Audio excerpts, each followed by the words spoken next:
नमस्कार दोस्तों, स्वागत है आपका आपके अपने YouTube channel current affairs by MK sir पर। आज हम इस वीडियो में 18 अप्रैल 2026 के 15 मोस्ट टाइम टॉपिक को डिटेल में कवर करेंगे, वो भी काफ़ी कम समय में। तो पूरा वीडियो बड़े ध्यान से देखना। लास्ट में आपका टेस्ट होगा जिसके आंसर आपको कमेंट करने हैं। साथ ही दोस्तों, अगर आप हमारी चैनल के वीडियो को डेली फॉलो करते हो तो आप कोई भी कॉम्पिटिटिव एग्जाम की तैयारी कर रहे हो उसमें आपको निश्चित फ़ायदा होगा, क्योंकि ये एकमात्र चैनल है जहाँ पे 15 मोस्ट IMP टॉपिक को डिटेल में चलाया जाता है, वो भी 15 मिनट से भी कम समय में, और साथ ही अगले दिन के 15 क्वेश्चन का रिवीजन भी करवाया जाता है। तो दोस्तों, अगर अभी तक चैनल को सब्सक्राइब नहीं किया तो जल्दी से कर लीजिए, और जो लोग चैनल को पहली बार आए हैं उनसे रिक्वेस्ट है कि एटलीस्ट 10 दिन के लिए चैनल को फॉलो कीजिए। आपको करंट अफेयर्स के रिगार्डिंग और कुछ भी देखने की ज़रूरत नहीं पड़ेगी। तो चलिए स्टार्ट करते हैं आज का वीडियो। विश्व धरोहर दिवस कब मनाया जाता है? तो दोस्तों, ये जो विश्व धरोहर दिवस है यानी कि वर्ल्ड हेरिटेज डे, वो मनाया जाता है 18 अप्रैल को।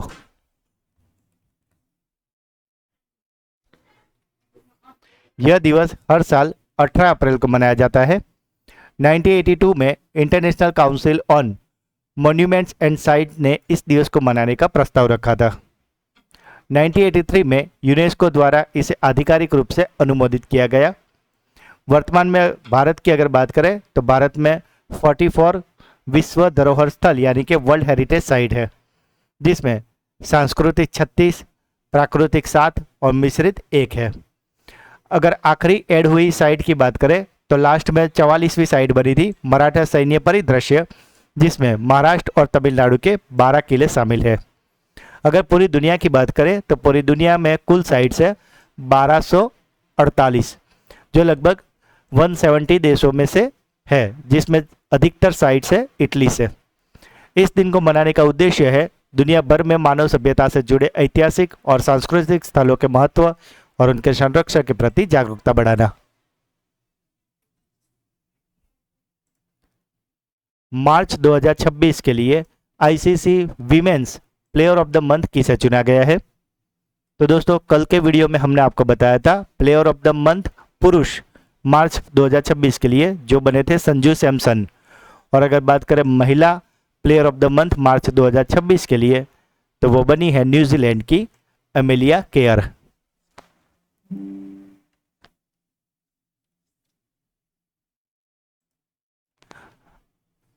IMF के अप्रैल 2026 के ताज़ा अनुमानों में भारतीय अर्थव्यवस्था किस स्थान पर आ गई है? तो दोस्तों, ब्रिटेन ने हाल ही में भारत को पीछे छोड़ा है और अब ब्रिटेन 5 नंबर पर आ गई है और भारत का स्थान हुआ है 6ठा। दोस्तों, अगर अभी तक वीडियो को लाइक नहीं किया और चैनल को सब्सक्राइब नहीं किया तो जल्दी से कर लीजिए। हाल ही में दुनिया का तीसरा सबसे बड़ा इलेक्ट्रॉनिक एक्सपोर्ट देश कौन सा बना है? तो दोस्तों, ये तीसरे नंबर का इलेक्ट्रॉनिक एक्सपोर्ट देश बन गया है हमारा देश भारत। परिसीमन विधेयक 2026 में लोकसभा सीटों को 543 से बढ़ाकर कितना करने का प्रस्ताव है? तो दोस्तों, ये 543 से बढ़ा के प्रस्ताव रखा गया है 850 सीटें करने का। केंद्र सरकार द्वारा पेश की गई संविधान 131वां संशोधन 2026 के तहत लोकसभा की कुल सीटों को मौजूदा 543 से बढ़ाकर अधिकतम 850 करने का प्रस्ताव रखा गया है। ये अगर 850 सीटों की अगर बात करें तो उसमें से 815 सीटें राज्यों के लिए है और 35 सीटें हैं केंद्र शासित प्रदेशों के लिए। यह विधेयक संविधान के अनुच्छेद 82 के संशोधन करने का प्रस्ताव करता है ताकि 2026 के बाद होने वाली जनगणना की प्रतीक्षा किए बिना परिसीमन की प्रक्रिया शुरू की जा सके।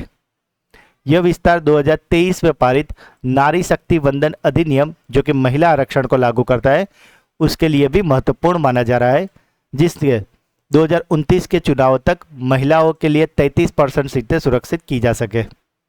PRS इंडिया और अन्य आधिकारिक स्रोतों के अनुसार यह संशोधन लोकसभा की अधिकतम सदस्य संख्या यानी कि मैक्सिमम जो स्ट्रेंथ होती है उसको 550 से बढ़ाकर 850 कर देगा।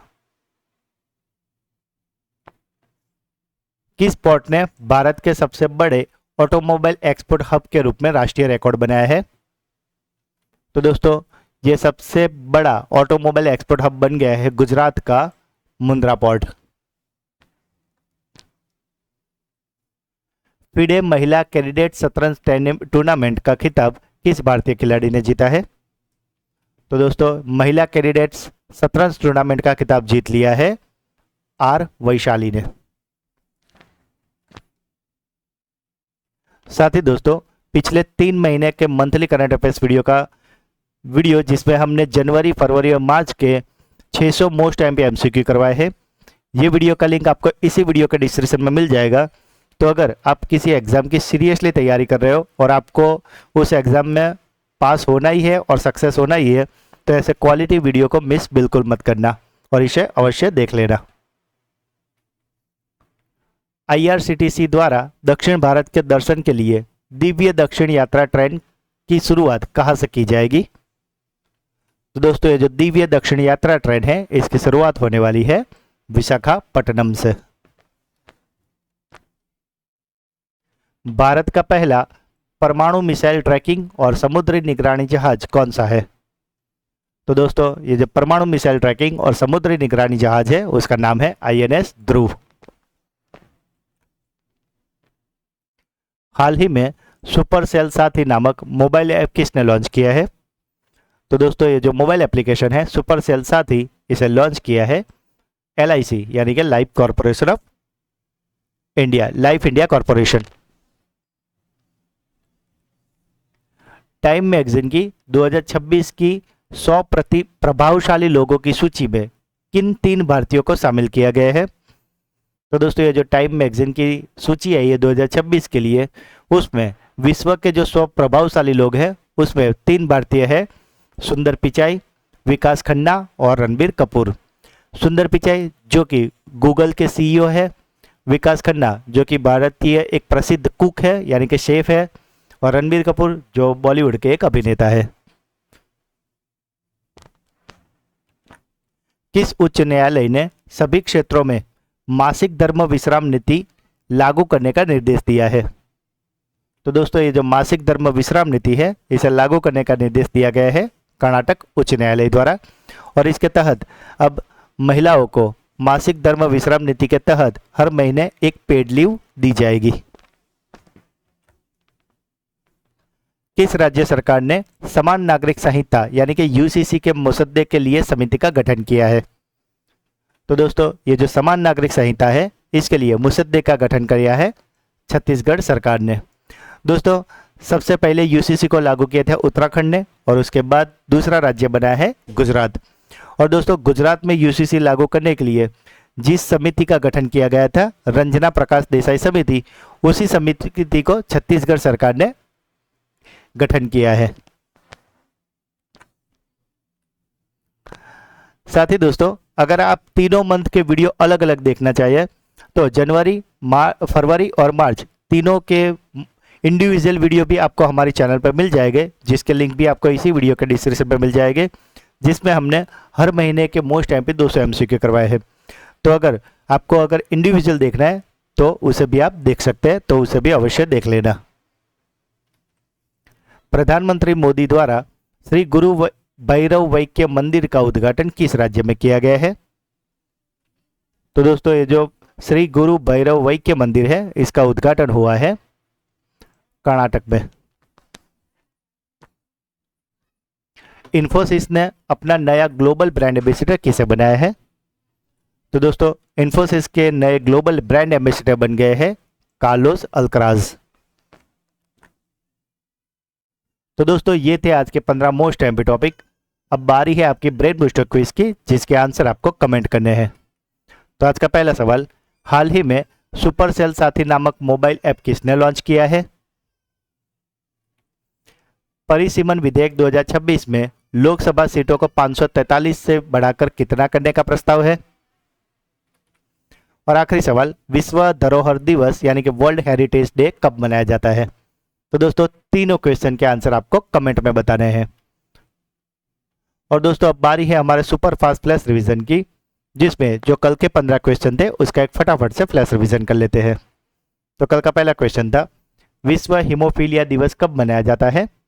तो दोस्तों ये जो विश्व हीमोफीलिया दिवस है वो मनाया जाता है 17 अप्रैल को। कॉमनवेल्थ गेम्स 2030 के लिए स्पॉट जीनोमिक्स प्रोग्राम किसने शुरू किया है? तो दोस्तों ये जो स्पॉट्स जीनोमिक्स प्रोग्राम है इसे शुरू किया है गुजरात ने।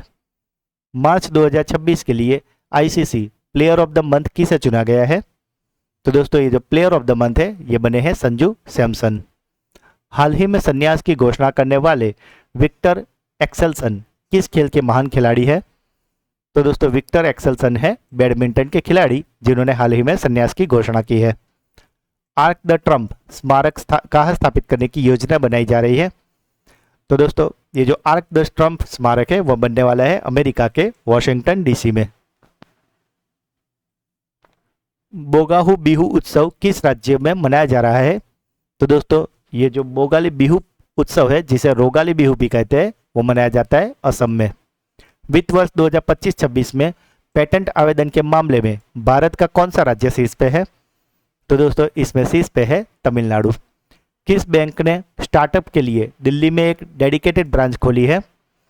तो दोस्तों स्टार्टअप के लिए डेडिकेटेड ब्रांच खोली है पंजाब नेशनल बैंक ने। उत्कर्ष 2029 रणनीति और प्रोजेक्ट सामुद्रा किसने लॉन्च किया है? तो दोस्तों उत्कर्ष 2029 को लॉन्च किया है आरबीआई ने। हाल ही में फिक्की का महासचिव किसे नियुक्त किया गया है? तो दोस्तों फिक्की के महासचिव बने हैं अनंत स्वरूप। भारत सरकार ने स्टार्टअप इंडिया फंड 2.0 के लिए कितने करोड़ रुपए अधिसूचित किए हैं? तो दोस्तों स्टार्टअप इंडिया फंड 2.0 के लिए अधिसूचित किए गए हैं 100 करोड़। आगामी आईसीसी महिला T20 वर्ल्ड कप 2026 की मेजबानी कौन से देश करेंगे? तो दोस्तों ये जो आईसीसी महिला T20 वर्ल्ड कप 2026 है ये होने वाला है वेल्स और इंग्लैंड में। गोदरेज इंडस्ट्रीज बोर्ड के नए चेयरपर्सन के रूप में किसे नियुक्त किया गया है?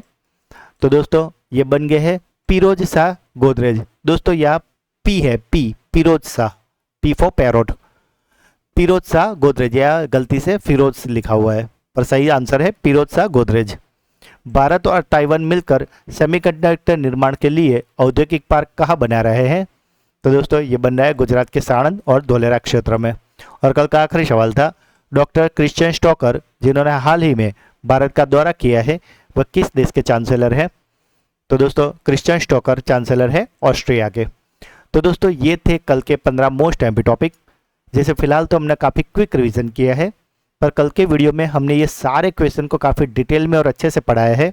तो अगर अभी तक आपने वो वीडियो नहीं देखा तो उसका लिंक आपको इसी वीडियो के डिस्क्रिप्शन में मिल जाएगा, उसे आप अवश्य देख लेना।